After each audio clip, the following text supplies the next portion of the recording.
Before the teacher finished asking who, I was always the one with the follow-up question, the one who needed one more reason to get through. They said, cricket, just accept it. They said, cricket, leave it alone.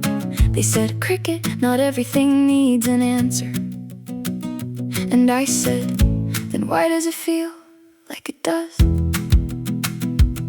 I wrote it down in margins and in notebooks. I mapped the things that didn't add up right.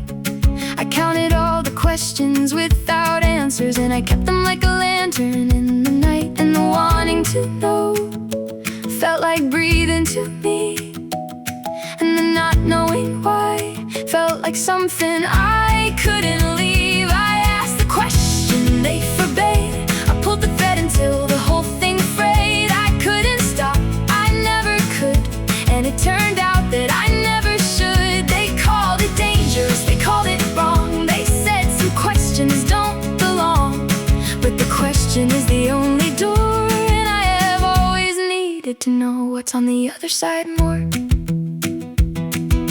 Then I found out what was underneath it, found out why the questions scared them so. Found a queen who built her power on the silence, found a species with their minds not quite their own. And the thing that kept me different, the thing they tried to fix my whole life through, was the only thing between me and the answer, between all of them and knowing what was true.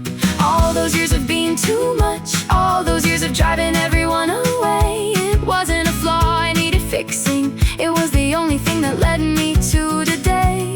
And the wanting to know turned out to be the weapon, and the not knowing why was the crack in the wall that let the light in. I asked the question they forbade. I pulled the thread until the whole thing frayed. I couldn't stop, I never could, and it turned out that I never should. They called it dangerous, they called it wrong. They said some questions don't belong, but the question is the only door.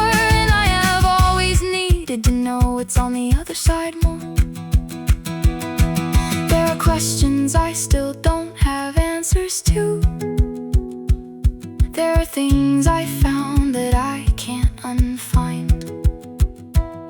There are truths that make the world more complicated than the version that existed in my mind. And I wouldn't go back, not for anything, not for quiet, not for easy, not for safe, because the world deserves someone who would ask it, even when the asking cost everything I had. I asked the question they forbade, and the answer broke the cage. I pulled the thread until the whole thing frayed, and what was underneath was worth the unraveling. I couldn't stop, and I was right. I couldn't quit, and I was right. The question is the only door, and now I know what's on the other side. And it was worth asking for.